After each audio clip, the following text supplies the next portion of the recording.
Hey, man. I don't have a. What the fuck you are? You a grown-ass motherfucker. I'm a coon? Thank you. Hey, y'all know what coon is, right? Have I explained what coon is, right? I told y'all what a coon is, right? She lying.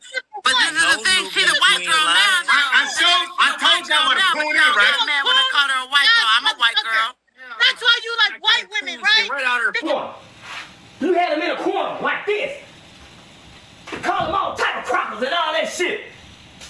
That man got tired of being in that corner. He bought back. He bit back. Man, fuck you niggas.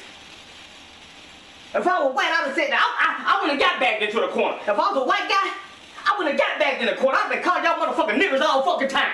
The whole time. From the jump. I don't give a fuck about what no community think about me. Shit. Just like if a white person started talking shit to me, calling me all type of niggas, I probably won't react. Now follow me on this. Now, this comes down to the relationship that he was in. He gets into a relationship, an interracial relationship with a woman from Alabama.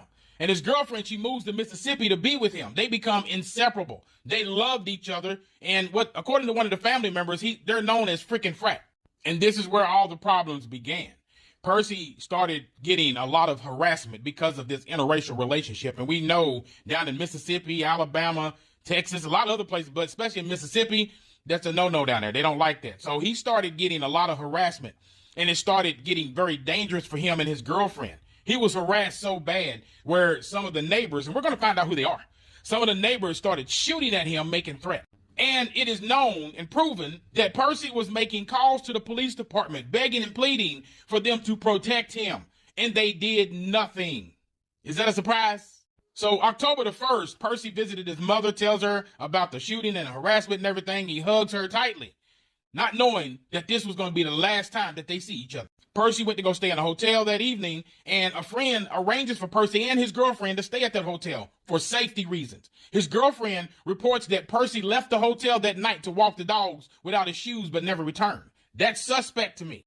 Because look, I'm a country boy myself, but I ain't going to go out there walking on no gravel and everything barefooted walking my dogs. I feel somebody came there and drug him up out of that room. Somebody's. Then it goes on to report that Percy was reported missing less than 24 hours after Percy doesn't show up for work. His close friends and his supervisor report him missing, right? So his phone and his boots, they're found. But Percy is nowhere to be seen. Percy's girlfriend leaves Mississippi. She was fearful for her safety after Percy's disappearance and the escalating threat. So Percy's girlfriend, she leaves Mississippi. She returns to Alabama. And it was stated that all the trauma and uncertainty surrounding Percy's fate made it impossible for her to stay. So October the 4th, news starts to spread that Percy has disappeared. He can't be found.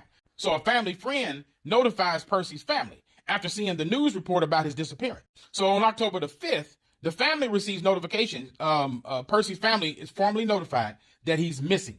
They had no answers from law enforcement, and they began their own searching. October the 8th, a disturbing tip reaches the family. So while searching for Percy, the family is approached by a stranger who tells them that Percy and them white boys, quote unquote, had a big altercation in the woods. Now that right there heightened everybody's suspicions and heightened their fear, knowing that foul play is involved. October the 9th, the family contacts law enforcement again. So while they were searching for Percy, the family finds his dogs along the highway. 2 of them have been unalived. They started seeing buzzards in the area, so the family calls law enforcement, urging them to investigate further. So on October the 10th, law enforcement finally started conducting a thorough search and finds his body hanging upside down by his ankles from a tree. This was about 1 or 2 miles from the hotel where he was last seen. Ghosts to Mississippi are coming out. All this stuff going on down here in the South, especially in Mississippi. I guarantee you they're going to try to push this under the rug and say that it was self-inflicted. But 65-year-old Percy Mixon, he was missing on October the 2nd. He had been missing for a minute.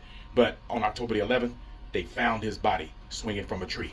Now, they said his body was found near in a patch of woods near Forest Avenue exit and Clay Street. This is Clay Street right here. And I'm looking around on this whole place right through here. See them cameras? There's a couple of other buildings in this area right here that has cameras. So we need to see some video. We need to find out what's going on. We need to find out who did this, because we're not playing this game right here. But this is a little small area right here. This is some type of industrial area right here, right? There's a business down this area. Somebody that's familiar with this area knew to bring him down there. They knew it. So who did it? And this is the patch of woods he was in. So we need to find out. This is a call to action. And the look on his face, just like all of ours. We need to find out what's going on, who did it. We know what's going on. We know the evil is running rampant. Mississippi has a dark history, and it don't stop. Just like what happened to Jacoby Lindsay, but they try to say it's self-inflicted.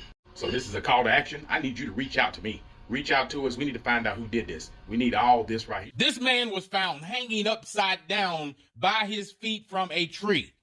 Did you hear me? Upside down by his feet from a tree. You Negroes ain't nothing more than a modern day Uncle Tom, Uncle Remus, buck dancing coon ass